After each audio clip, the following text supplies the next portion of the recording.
Hey everybody, welcome back. This is episode 3 of Unpreachable, which is a podcast that goes beyond a simple sermon where we try to facilitate a conversation that would land in a better way than just one sermon from the pulpit with nothing to follow it up. So a couple things. One, if you would rate this podcast, it really helps us spread the word about what God is doing. If you're watching this, like it. Whether that is, I guess it's on YouTube, right? Click the bell. My son's videos always say, click the bell, click like, subscribe. That's the other one. Do all those things. Here we are. Okay. New to the show. Hannah Mick. Yes. Eric Odom. Welcome to Unpreachable. Let's do this. I'm Luke. I'm the pastor of Zealhouse, and I try to facilitate these conversations. Which, by the way, I don't know if you know this or not. We do not have very much conversation beforehand at all on purpose, because the goal is to kind of create the idea along with people listening. So we'll throw a topic out. We'll do our own kind of thinking and contemplating on. I think you found out yesterday that you're. Yeah. Yes. So very, very off the cuff. Hey, let's have a conversation and try to go somewhere with it. So Hannah, would you tell us, you're a college student here at SAM? Yes. What are you studying? So I am a senior right now at Sam Houston State University. Eat 'em up, cats. My major is criminal justice, so I'm almost done with studying how law and society impacts criminals. And I really enjoy it. I've learned a lot. I'm really excited to launch into my big girl job and to see what life is going to be like outside of college. So yeah. Good for you. And you're a PK. I am a PK. My dad started a church in Raleigh, North Carolina. I've had a lot of experience growing up within the church. So, yeah. Awesome. Wow. And Eric, tell us, man. Tell us about you.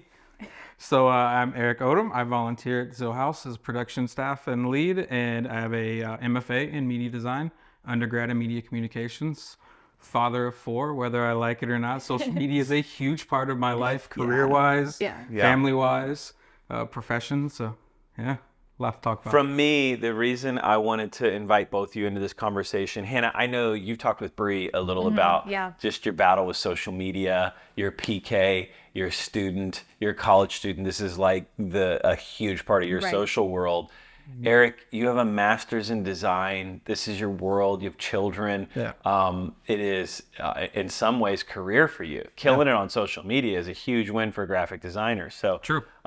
For me, I'm a pastor, and a huge part of my communication when it comes to college students or just church-wide happens through social media. So I find myself in this tension of love-hate, honestly. And I think maybe that's where we start, is like, when it comes to spirituality and social media, how have you, couple options, navigated that to this point? How has it impacted you spiritually, whether good or bad? And where do you currently stand? Have you deleted your Instagram? Or you? I'm on and off with Instagram. Okay, I'll start to give you guys a moment to think. I was never really big on social media. My wife was on social media before I even had a presence, right? And then I became a pastor, and in multiple different ministry settings, the essential, everyone said, you got to be on social media, you got to be on social media, you got to be on social media. And then I got on social media, and it's grown, and then it becomes this communication piece, but then it also becomes somewhat of a resume of like, even, employers, schools, literary agents, they want to like talk with you about your social media presence. And at that point, it's like this necessary evil, if you will. So like maybe this is where I'm at, is I'm navigating the necessary evil of social media, and I don't know that I'm doing a good job, which is probably why I wanted to have a podcast on it. I'm going to tell you guys a story about post-Easter and everything, but that's where I'm at. So here's where I'm at with social media. So I am like from a generation and like a specific subset of generation where social media is all that we use. And so I remember when COVID happened and I was a senior in high school. And so 4 years ago now, everything moved to be online. And that You was were a senior in high school was during a senior COVID. in high school during COVID. Yeah. I was like, oh yeah, one more week of spring break. And then I never saw my friends again. And so the only way that we could communicate with each other was online. And like, that was such a big part of our identity, especially as a generation where we were like, oh, we're never going to interact in person again. Like, it's going to be only, I see that you're doing well on social media and I'm really glad for you, but like, we don't have conversations, or we don't text, or we don't anything other than seeing social media. So necessary evil is definitely a word that I would use. Is like, I went to school my freshman year in Colorado and I don't interact with those people daily. Obviously, we live now several states away, but like, seeing them on Instagram and seeing them get engaged is like such a sweet part of my life.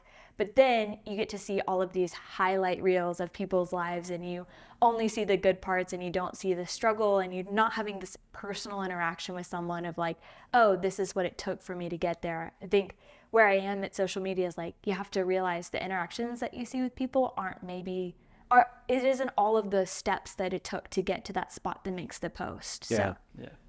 well, You just kind of like, I mean, for me, I'm thinking senior year, yeah. 1 week to spring break, Yep. never see your friends again. Of course it becomes your life. Right. Yeah. Dang.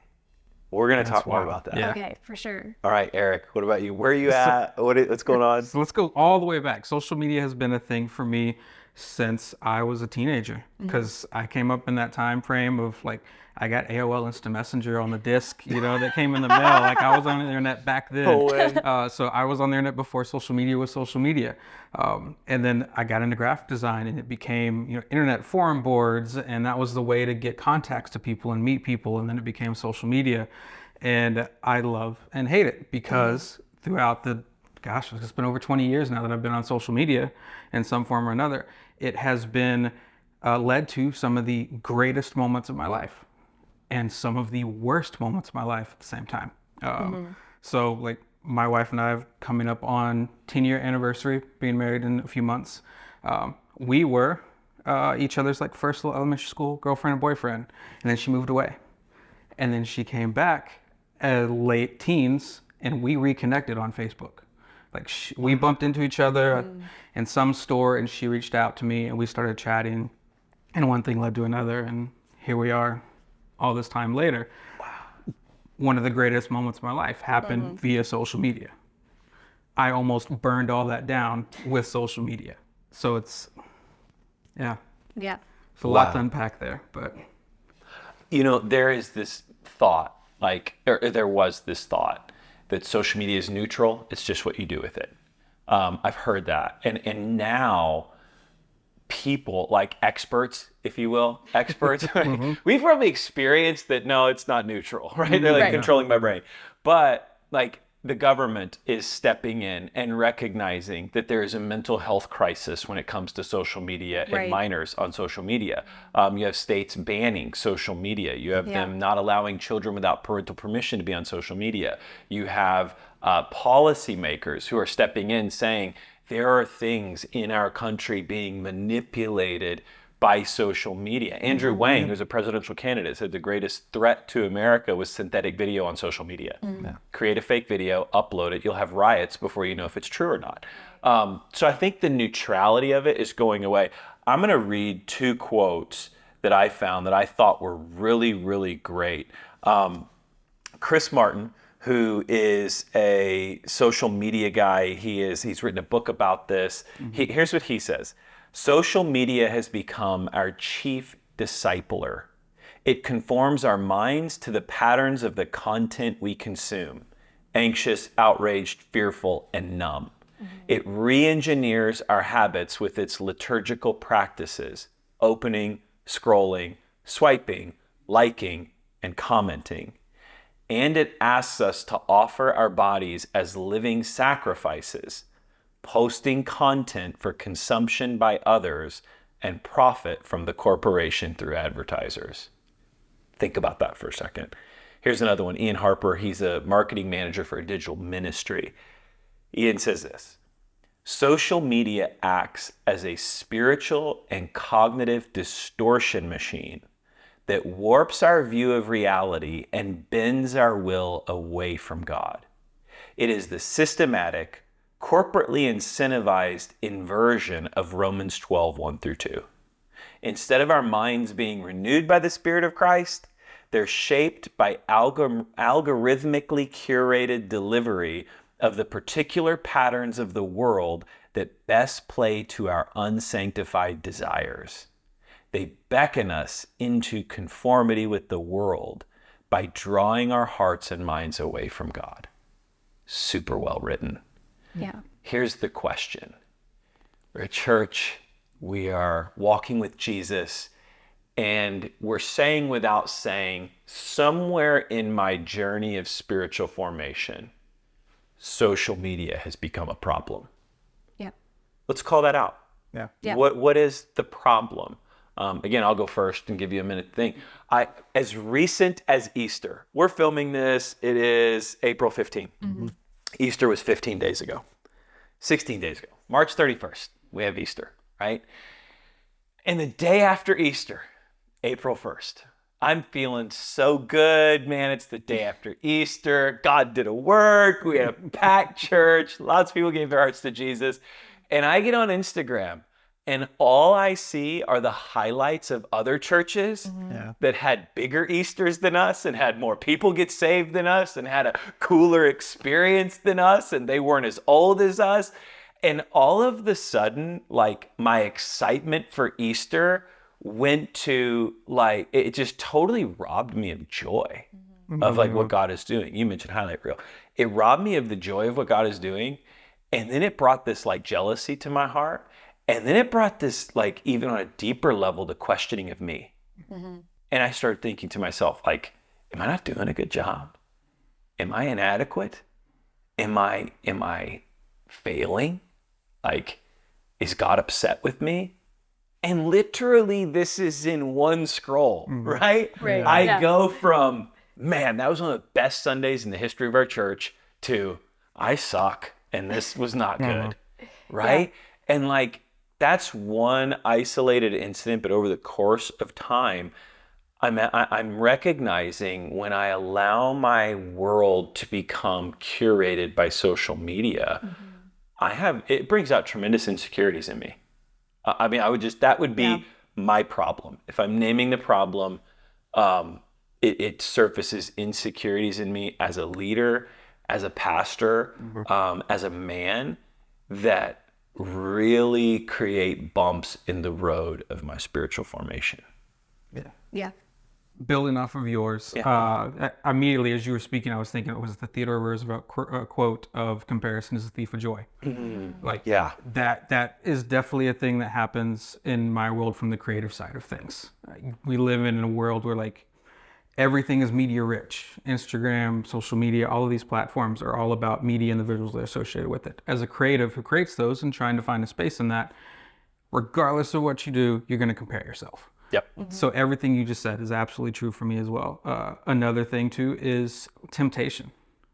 Whether that is vices and, like, I've got an unhealthy relationship with money, and social media and its algorithms are tailored to find my interest and serve me things that are going to make me want to spend money I don't have on things that I don't need. Exactly.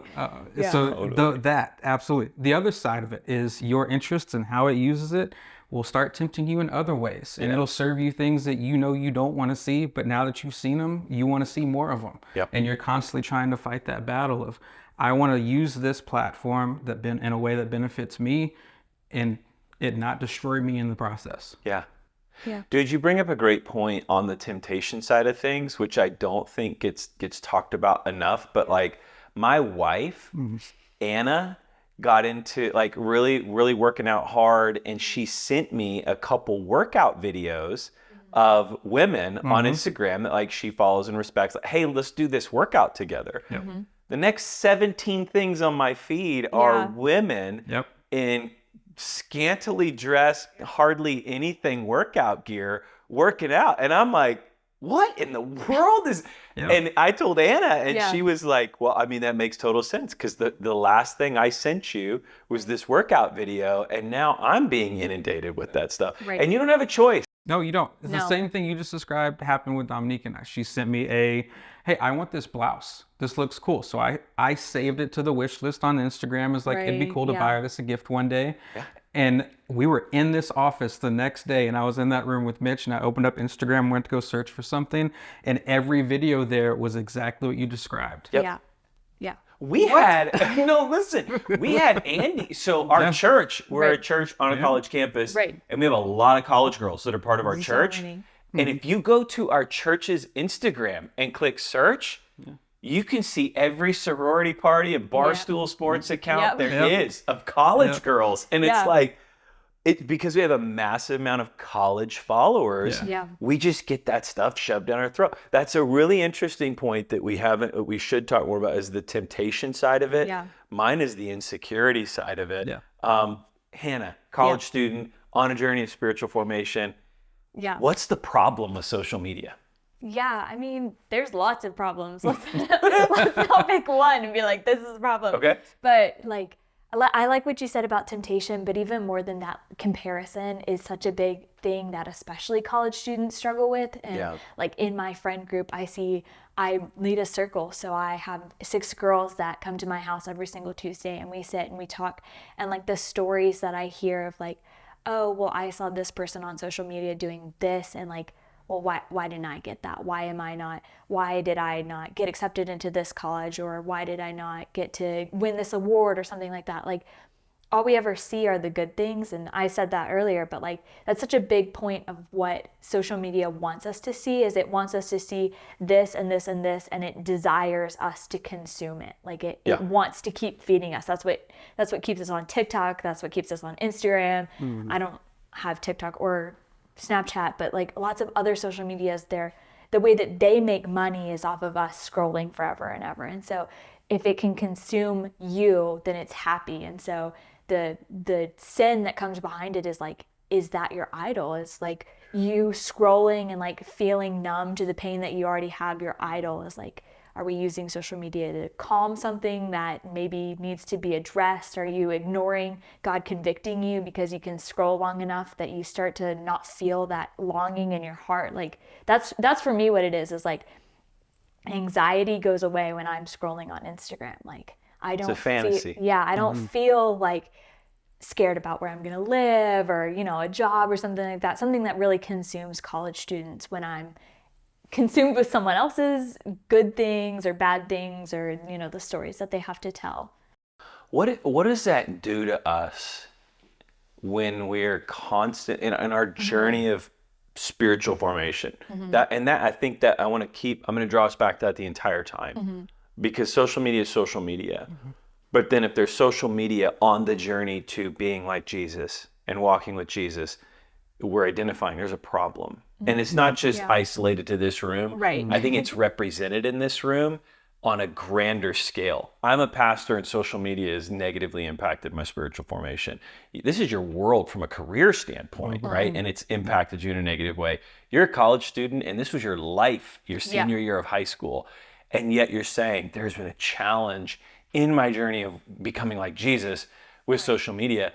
And one of the things that I think everybody mentions, and you even hear it, it's like pun now of like, it's everybody's highlight reel. Well, we get it. It's everybody's highlight reel. Right. But what's the problem with like constantly consuming everybody's highlight reel? I mean, for me, I would say my challenge is I have a highlight reel in my mind of tonight when I go home. I do. Yeah. My highlight reel is I'm going to walk through the doors and my 3 children that can walk are going to come running up to me. And they're going to take turns diving into my arms saying, Daddy, you're home. We love you and we're so glad that you're here. And then Canaan is going to say, Father, how can I serve you tonight? And I'm going to say, son, if you would clean your room and tidy up the garage, I would appreciate it so much. And he's going to say, yes, sir. And then my wife is going to dive into my arms and I'm going to hug her and I'm going to kiss her. And dinner, the aroma of dinner is already going to be filling the entire house. Yep. And we're going to enjoy a dinner together, all at the same table, everyone eating together. In a beautiful family moment, and then we're going to share funny stories and reminisce of the past and dream of the future together. Right. And then after that, we're going to put the kids to bed, and my wife and I are going to enjoy a little dessert and watch a show together and enjoy the evening. That's my highlight reel. Right. You know what it sounds like you described? The reality of Fantasy this? is what you just described. Let me think. Right. That's a fantasy. The reality is I'm going to get home. One of my kids will be missing. Probably Kanan, playing with friends. Zion is only going to want me for my phone or my tablet. Like, give me the YouTube that you have access to.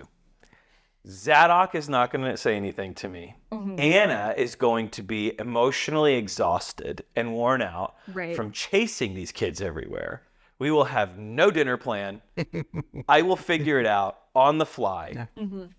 Bedtime, bath time, all of that will be a fight like it always is. And then someone's not going to want to go to bed. Someone's going to want a bedtime snack. Someone's going to stay up late. Someone's going to get out of the room 7 or 8 different times.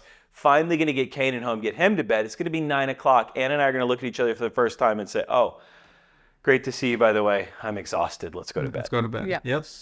Here's the problem. If I'm constantly dreaming of the highlight, then I'm going to be ridiculously dissatisfied with reality. Yeah. Yep. And if I live in that long enough, I'm going to leave it. Yeah. Or I'm going to hurt it. Or I'm going to find a way to escape in an extremely unhealthy way.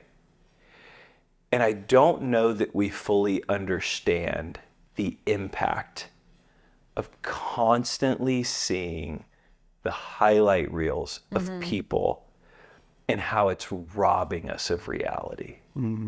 Because the beauty of reality is this. I get to be with those people. I get to be with my children.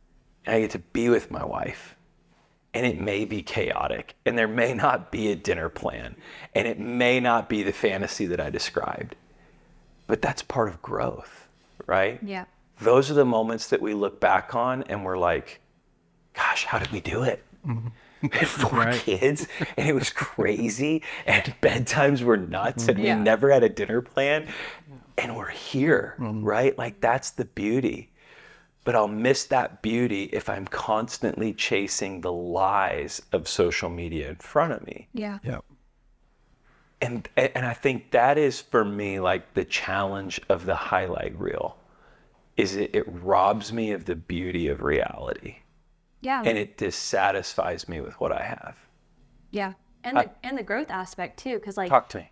I think something that I've been thinking about a lot, especially like with my on and off journey, if you're not familiar with me, like I'm on Instagram and then I'm off Instagram and then I'm on Instagram and I'm off Instagram, like constantly, like pretty much everyone else that I know. But just the idea of like being in pain and growing and like experiencing like, hey, this is really hard. That's where God like makes perseverance and he makes like his Holy Spirit and his attributes. And so if you're constantly living in this idea that's perfect, you're not experiencing the growth that comes with being imperfect. And so I think it's really hard to like look at the things that other people are doing and the good things that you only see the beautiful parts of and not realize the attributes that God made in order to get there. It's like, well, yeah, I posted some things about like graduating college, but no one saw like the tears over exams. No one saw the long nights spent studying and like the perseverance and the faith that God gave me through those things. Like you don't get to see that part of the story on social media. And so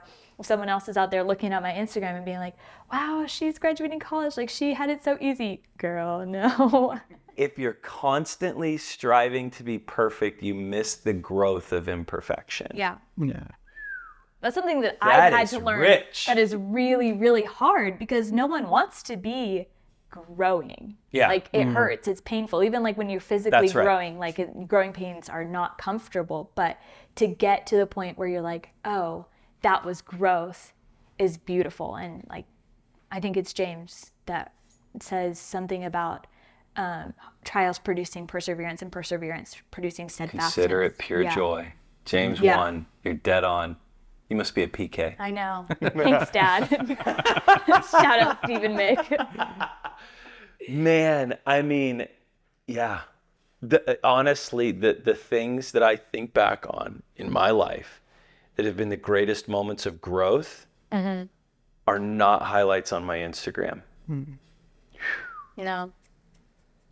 But and it's funny because like, I think that's what we lose sight of is the cultural pressure. I don't even know if it's cultural pressure.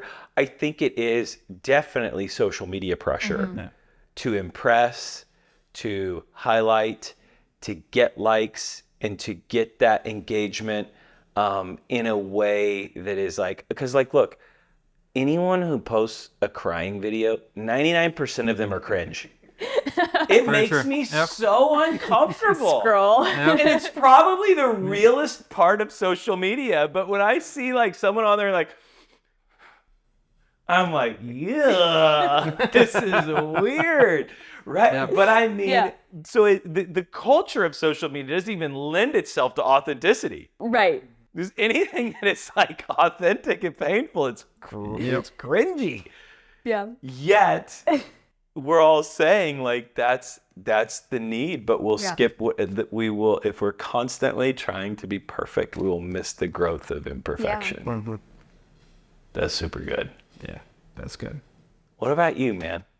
So it's interesting because I'm thinking about, because I'm everywhere. Like I use numerous platforms, some better than others and some not at all. Some of them are just consuming. Instagram for the most part is consuming. Yeah. It is looking at the highlight reels and saying, please don't show me this thing anymore. Other times it's like Twitter, and everything what you're saying right now, in my case, is almost kind of the opposite, where I have found a space in a group of peers because I just started sharing the opposite of the highlight reel. When You post some really good, like, transparent, vulnerable stuff that, I mean, that's why you're on here. I thought, man, Eric posts some things sometimes are very contemplative. And it's because I have kind of positioned myself in this place of, if I'm going to share content from myself in any kind of way, I want it to impact someone more than just a simple like and a scroll. Yeah. And it's, I mean, down to like the shirt. We've had conversations about the things that I wear on the clothes and that I walk around with. It is that if I'm going to put stuff out in the world, I'm trying to counteract the negativity that's already there. And especially on social media. And sometimes it is not that I'm going to put out like, I'm going to counter your negativity with just cringy positivity. I'm going to counter your negativity with reality.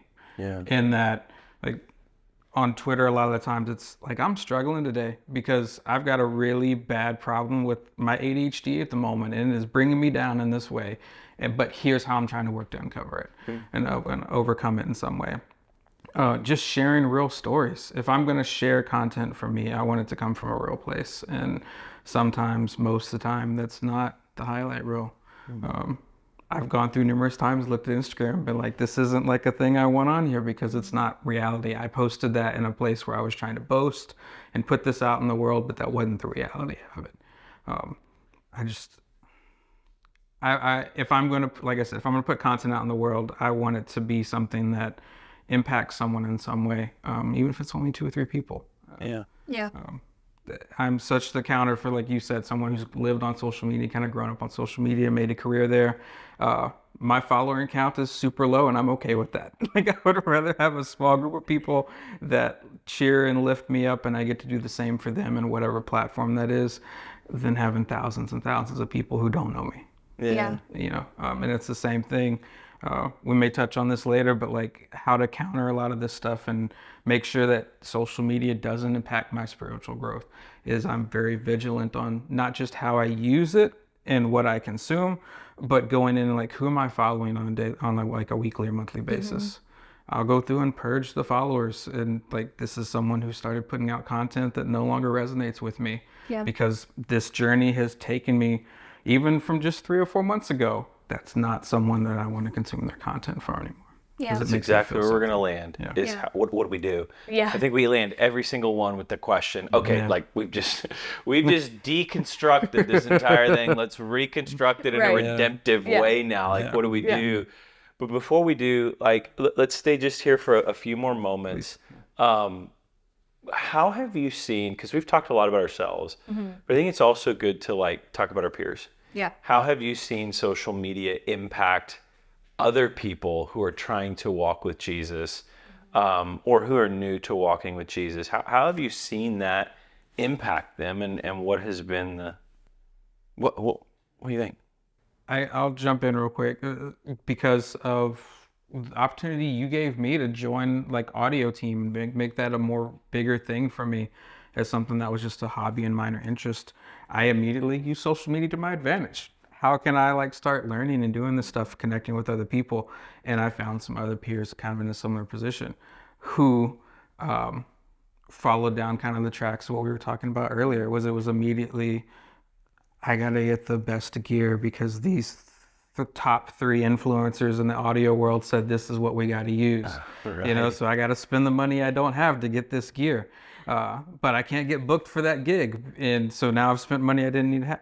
And just, it is so easy, again, to go back to the comparison stuff of in a world that is constantly in social media, especially, telling us how we should live our lives and how we should achieve our goals and the best route to take. If you are new to something, whether that's audio engineering or your faith, and you go search to find a space for that, if you're not discerning or talking to people in your life who can mentor you in some capacity, then you get mentored to by the influencer with the most followers or the most money behind them.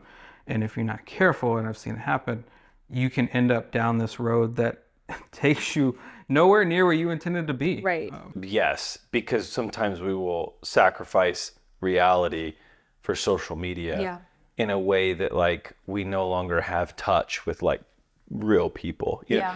talk about that, because that was your Yeah. senior year, Yeah. which I still think is nuts when I wild. think Yeah, about that's like it. my fun fact now, from now on. Yeah, I was a How have you seen senior. it impact your peers? I think that so my example that like I first think of is like my small group, like the girls that I hang out with on a regular basis is like sometimes it is a really good thing because sometimes we do communicate on social media and like we send each other memes and like they're uplifting, or it's like, hey, this verse made me think of you guys, like I want to impact you. And so I don't think that there's all negative. Like we've definitely talked a lot about the negative, and I think there is some good in it, like finding, like you said, with discernment, like finding the right group of people to plug into.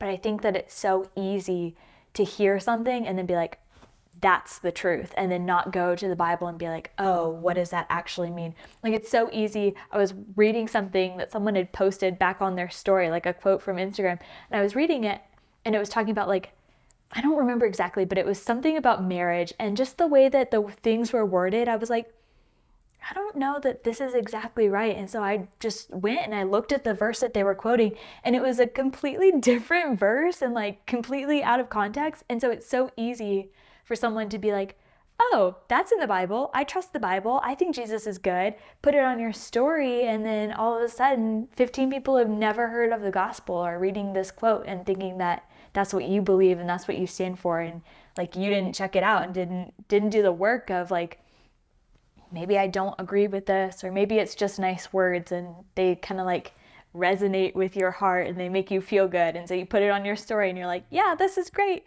And then, you know, what kind of example are you leaving when you...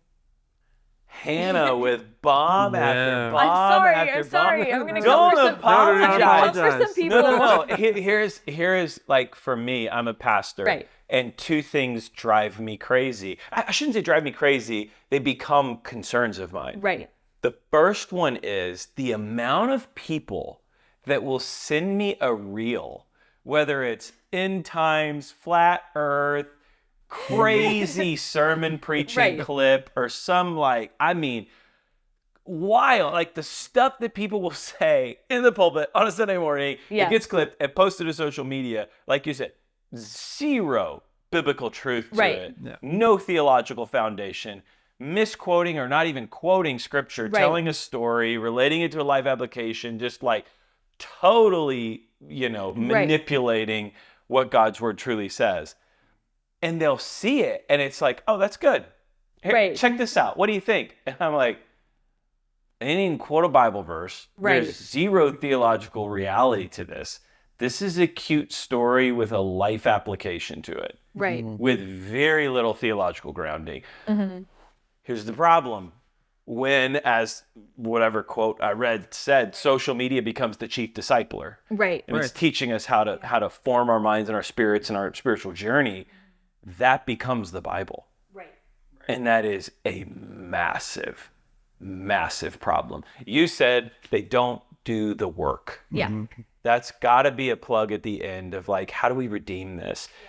Receive and digest content, but do the work, man. Like, this is not hard. You can digest all of this and then go to the Word and study the Bible and really develop your own theology rather than letting social media dictate your theology. The other thing that drives me nuts is this, and I see this a lot. And tell me, freedom to rebuke me, right? Jan, you're included in this. Is it like praise God evangelism, like Paul says, whether it's in pretense or in truth, the gospel is preached and I will rejoice, and yes, again, I will rejoice, okay? Or is this totally just polluting the message of the gospel? I don't know. Jury's still out. One of the things that drives me nuts is I will see somebody on Instagram. And I'm really only on Instagram. I think I have an X account somewhere, but I don't know.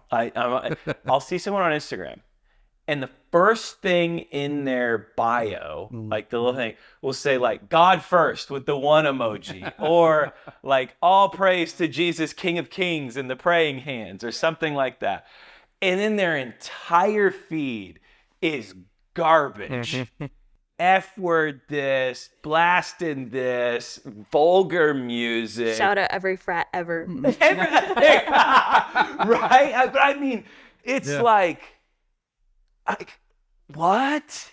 Yeah. But again, I think you bring up a great point. Yeah.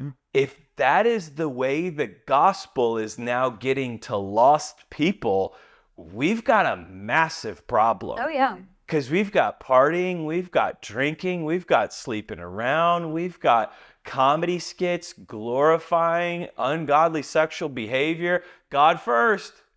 Period. Right? All praise to Jesus. Yeah. What do we do with that? Like, talk about it. You're a college student, right? So it makes me laugh sometimes when I'm like, I'll go follow someone new, like someone who's come to church a couple of times, or even like someone that I know in my class, and I'll just follow and I'll be like, oh, you have a Bible verse in your bio, and I did not know that you knew what the Bible was. Like, that's really interesting to me. I think that we're in a culture where like being Christian is, as much as people deny it, being Christian is like cool, or being Christian is the norm. And so many people are like, oh, I'm going to fit in this clique, so I'm going to put this obscure Bible verse in my bio that I Googled, like good verses to go in my bio, and like, that's it. I can do all things through Christ who Amen. gives me That's strength. the one. Yep. That's the one, man. Yep. I can do all things, which means I'll be a linebacker for the Texans one day. Amen. Well, no, it's not really. It also means I can go do all these things and God's going to forgive me at the end of the day. And while absolutely true, Yeah. Right. that's not a pass. And I think that's where a lot of the Abuse stuff on of social grace. media right now is coming on, is that there's so much out there diluting that message and skipping the context and all the work that comes with it. Because it's not just, I can go sleep with this girl I met at the party last night and God's going to forgive me tomorrow morning. But that's the mindset, and that's where the bios are coming in and the scriptures are coming in. Yeah.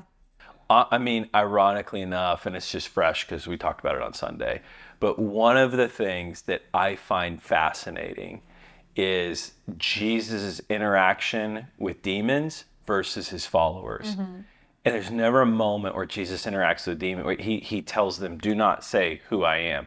Do not bring, he silences them every single time.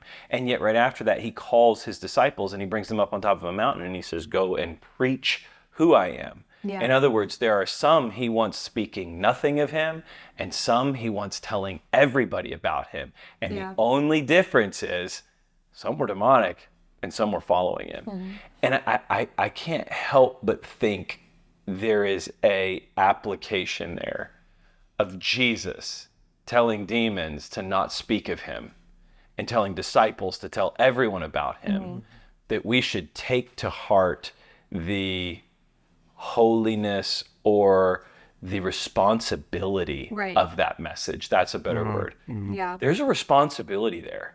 You go post in a Bible verse in your bio, or God first with the number Right. one emoji in your bio, and all you're doing is partying, drinking, and posting garbage to social media. You have a responsibility with that message. Yeah. And if you're not responsible with that message, you can do more harm than good. Man, I don't know what verse that is. I think it's in 1 Corinthians chapter 11, where Paul says to them, I have no compliments for you because your gatherings do more harm than good. Yeah. He's condemning a church. And he's saying to them, I have nothing great to say about you because when you guys gather, you're doing more damage than you are good. Like, part of me is like, my goodness, with the amount of cool on social media Right. spirituality, is it doing good or is it causing damage? How do we redeem this? All right, we have crushed social media. They're not Sorry, going to let us get this Instagram. message right. Like, please let The us post algorithm's them. not going to work in our favor on this Exactly. one. Well, let's ask that question. Let's land here. Yeah. What is something redemptive about social media? You shared a little of like being able to connect with people in your world. And Hannah, for you, what is something redemptive? And then what do we do about all this? So what's redemptive about it? So as you were talking about sharing this journey and your faith on social media and what that can do, ironically enough, or maybe not ironically enough, as a creative, and especially on Twitter or X, because I keep forgetting that they're the same thing and they change names, but here the past 6 months since I've become more active with the church and sharing more work there, I've started broadcasting that more. In fact, I share more work from what I'm doing with Zealhouse and in the space than my other clients. And the reason I started doing that was because the first time I did it, it was the most engaged thing I had had on Twitter in the longest time. Cool. And I thought like that was my clue that I'm on the right direction. I posted, I think it was the I Am season artwork last spring. Yeah, And I was like, this is for a church? Are you serious? This is the kind of stuff that's going on in the church? Can you share more? And so anytime I share that, whether it's a production now or artwork, that is the heavily engaged conversational stuff. I love it. And I have been hesitant to like embrace what that means for me, because that was that wasn't a thing. I grew up where your faith was your faith, but you didn't project that to the world. And now it's cool, sometimes for the sake of being cool. Yeah. So when I'm seeing this engagement coming in from me sharing the work that I'm doing with my church, like, is it cool for the sake of being cool, or is it genuine and people want to know more? And what's my responsibility in that? Maybe that's a bigger conversation we can have off camera one day. Right. But like, there are benefits to that, and I've actually formed some great relationships with other creatives who serve their church all over the nation now at this point, who quietly in their own way they work for clients, they work for major corporations and tech companies, and they serve their church, and they're doing all these incredible things in their community. If I hadn't posted that work, I would have never met them. And now we're forming little small groups and book studies through Slack and other places to get to know each other and grow in our faith. I would have never found that if I hadn't have shared. Look at this, design I did for the Easter season last spring. So Yeah. a benefit. I love it, man. Yeah. It's good. Yeah, What I'm about gonna you? like kind of follow up on that. Is like I said earlier, like you never know what someone is going to click on and see. And like there is such a redemptive quality in being the only Bible someone might ever read, even if it's only on social media. Like it's not necessarily bad to be like, hey, this is what I believe. These are things that are important to me. Like if you're interested in looking at my story, maybe you just read some words and like it starts to change the way that you feel about things, or like you want to have a conversation, or you see that I'm okay with talking about things that are maybe really, really hard. Like that can be an open door to something. And then there is an aspect that like brings people together, like sharing reels or memes or things that like college students do, like, hey, did you see this? This was funny. Like let's bring community together. You have to be really, really careful, but there is an aspect that like fosters a deeper connection between people more than like hey, I saw you on Tuesday and I'll see you again next Tuesday, but I'm thinking about you on Thursday. So like, I want to tell you that I'm thinking about you. That's good. So I think for me, two things come to mind. One is obviously, thanks to Jan's help. You do such great work, man. One day we will have Jan on camera. He is fought tooth and nail, but one day he will be here. We tried to get him in this seat, and he was adamant it wasn't going to happen. Absolutely no way, right? But we post a lot of sermon content. We post a lot of spiritual content, and get quite a bit of interaction of people who it's encouraging their faith walk or something like that. For me, I posted a couple posts about fatherhood and marriage, which by far are my most engaged posts. And then to see that play out in people that I meet who are like, man, I saw what you posted about being a parent, and man, that really helped me, right? To be a biblical parent, to represent Jesus to my children. For my wife, Anna, my goodness, I keep saying my wife, Anna. I see you say Anna. She has found some of the most beautiful communities for parents of children with special needs that you don't naturally find. You don't just walk out and go to a coffee shop and find, 8 or 10 parents who have a child with Down syndrome. Right. But you can find a group on social media that becomes a resource of knowledge, of incredible knowledge of we've done this, we've been through this, we've walked through this, but also of encouragement of like, we're new to this world and we're navigating things medically that we've never experienced before. But there's 30,000 people in a Facebook group that you can ask the question, and you can find 10,000 other parents that have walked through it. And it's like, there is such a comfort. Then you can go to their Facebook and you can scroll through pictures and see where they face the same thing you were facing at 6 months, and their kid's 17 now. Yeah. And you can say to yourself, we're going to make this. Right. Yeah. My kid's going to live. I'm going to walk. I'm going to live through this, and we're going to be great. There's a beautiful nature to that. So, okay. What do we do? Like, what do we do? People have watched. We've gone from, this is a huge problem. Yep. to this is redemptive in nature. We just made social media neutral. We really did. And we just made it neutral. We right? balanced the whole thing. Yeah. What a beautiful picture of the gospel, says the PK. I love it. Okay. What do you do? I wrote down a couple things that I do. What do? You just delete it and re-engage and delete and re-engage, right? Yeah. Like, what do we do? What are some just practical application we can give people? By the way, 1 Corinthians 11:17, in the following directives, I have no praise for you, for your meetings do more harm than good. Ouch. I know that was a rabbit trail, but I have like major, like if I mention something in the Bible, I never want to be like, somewhere in the Bible it says, like, I want to give the reference. Oh, so, no. You're the Instagram reel pastor. Somewhere in the Bible it says this. Now, let me tell you how to have a great life. Right? So anyways, what do we do? What do you do? What do you do to protect yourself, to protect your walk with Jesus, but also engage the necessary evil that is social media? Yeah.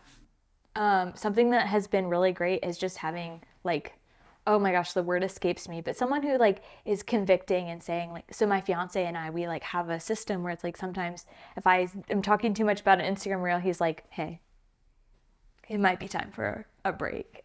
Hey. And like that's good for me. Like, we've both deleted TikTok and Snapchat because we noticed, like, for each other that like something was starting to be like a problem, or it was altering personalities, and like those things are obviously sin. Like, you don't want to be a different person because of things you watch on Snapchat or the people that you're talking to. And so like having someone who is convicting and like comes to you lovingly and says, hey, I've noticed every time I'm on Instagram, your little green dot is on, and I can see that you're spending a lot of time on there. Or like, hey, I've noticed that you started talking about things like in a really negative light. Are you spending too much time comparing yourself to people, or things like that? I mean, obviously no one's going to say that directly, but in a way that's like, hey, I've noticed these changes about you. Have someone who's, I can't think of the word. Accountability. Real people. Yes. Yeah. And Get that's great. off social media. Yes. Talk to people. That's really good. Accountability with real people. Yeah. I mean, that's the dance. I love hearing you doing that with your fiance. Yeah, he's Good. awesome. Go. Yeah. That's a win. Anna and I do that too. We're like, hey, You're talking a lot about this social, or you're on your phone a lot, scrolling. We're together. Let's get off our phones, you know? But having that real life accountability is really, really, really good. Yeah. Eric, what about you? Yeah. So it's a number of things, and something you just mentioned about, with your fiance and partner, not to like go backwards, but through social media in one way or another, I almost like destroyed a lot of stuff, and that created a lot of trust issues. And we had a lot of conversations and worked through that, and thankful that all that worked out in favor, and God is great because of that. But I've put things in place now just to like make sure the trust is always there. Because one of the things that led to that was that I was beta testing a social media app that was isolated, and she couldn't see it. She didn't have access to it. Only a certain amount of people in the world had access to it. And that, through one way or another, created issues. We don't do that anymore. Like, Good for you. Whatever platforms I'm on, she's on. She sees, we follow each other. We've got post notifications turned on so we can encourage each other through that because it's important. But we also spend time together on social media. Like our down coming out of the day when we've got some quiet time and the kids are off doing their things in the afternoon, and we're both have been working all day and we're trying to catch up on things, as we'll sit on the couch or on the bed together and scroll through our phones together in view. Like, I can glance over and see she's looking at Instagram or checking on the things from TikTok, and she do the same thing for me. So we're using social media together in those moments. The other side of it, and it's kind of funny, as I was having this conversation today, on social media, on X and Spaces, we were talking about how we combat the imposter syndrome that comes with seeing the comparison all the time. And for me, I've noticed here lately, it comes on really heavily, and immediately I just close the app and I put it down. Because 9 times out of 10, if I'm being fully honest with myself, there's something I should be doing that's more productive than being on social media. Totally. Anyway. Like, Yes. almost Real. all the time, even though it's important to my craft and my profession, 9 times out of 10, there's more productivity somewhere else than being on social media. Yeah. So when Yeah. I feel that weird feeling that I can't nail down, it's usually because I'm in the moment scrolling on X or Instagram. And I just close it. The other thing that I mentioned earlier was just the second I see something that I don't want to see, I try and like have that conversation with myself, and say, like, take the actions to block that person, mute that word. Now's a perfect time because of politics. Like, I see it, I'm like, mute that. Yeah. I'm gonna go find that stuff for myself and figure it out for myself, not from some influencer. And the biggest thing that I do has nothing to do with the device at all. It is in my prayer every morning with God. Praise God. That's good, yeah. Please resource me with everything I need and all the things I don't to become who you intend for me to be. And if that means I'm not supposed to have this thing anymore for this amount of time, make it very clear to me. And that is just part of the prayer that I say every morning, so that I am explicitly asking, like, please make it clear to me that I know for sure I'm not supposed to be here when I'm not supposed to be here. And Man, Yeah, that's good. super good. And I think, not to rabbit trail, but gosh, I just like, you've mentioned real people accountability. You've mentioned a real prayer life. And I think another danger of social media that we didn't talk about just popped into my head. You can find a community on social media to affirm anything you want. 100%. Like, you can literally find a community that is purely vegan based, no meat diet to save the world. Right. You can also find a carnivore diet group that is like, you should only eat animal-based, period, the rest of your life. Both of which will swear the longevity of your life and the health of your soul depend on it. Right. Pick your camp. Yeah. And they're citing studies from the UK and Europe and Germany and animals and rats and humans and blah, blah, blah, blah. Like, you can find anything to agree with anything you want. 100%. But when you go into prayer, or you go into the Word of God as followers of Jesus, that's where we find what we're called to be, what's called to direct us and lead us, and our truth. You know, the truth is our truth. Like, that's the reality that we need to live in, right? Not in a bubble where we can find a group that's going to agree with whatever we say. But the cleansing of our soul with the Holy Spirit and where God's Word is it. I love that you mentioned that. The most important thing I do with social media is not on an app at all, but it's in my prayer life. That's super good. Okay, I threw together 3 really quick. You guys nailed them. 1 is boundaries. Yeah. Like you said, know when to stop scrolling. I literally wrote that right here. Know when to stop scrolling or put the phone down. Yeah. Like I have to do the same thing. I get to this point where I'm like, okay, it's just time to close the app. It is time to shut up. If you can't do either of those things, do what Hannah does. Delete. Delete it. Yep. Yep. And then number 2, and this has been super helpful for me, have a purpose for the use. Yep. My purpose on social media is to communicate with people who are part of our church or want to talk about their faith or theology or something like that. It is also to find great recipes and workouts. And it works great for that. I find some great recipes and I find great workouts. Notice how I did not say to find sermon content, to find spiritual advice or anything, because for me, in my world, that will lead to comparison and unhealthy insecurities in me. I can't, social media cannot become a source for me for sermon content. It just can't. Or else I will start comparing myself and doing these things. So for me, I have a very strict purpose of use. I don't follow many pastors at all unless I'm personal friends with them. Like it is like I want to either keep up with my friends, communicate, or find things that fuel my hobbies. I love what you mentioned too. One of the things Anna and I do love to do is lay next to each other and watch reels. Dang, bro, some of them are funny. Yeah. Like there is some funny stuff on social media, and the comments section has become like my new favorite. I will see something and be like, okay, I just want to go straight to the comments. I want to see what's said on here. Only on some platforms, because there are some platforms where you're like, thou shalt not go into the comment section. It's not gonna happen. And then I mentioned, and you mentioned this as well, this is a big one for me. Don't be afraid to unfollow or delete.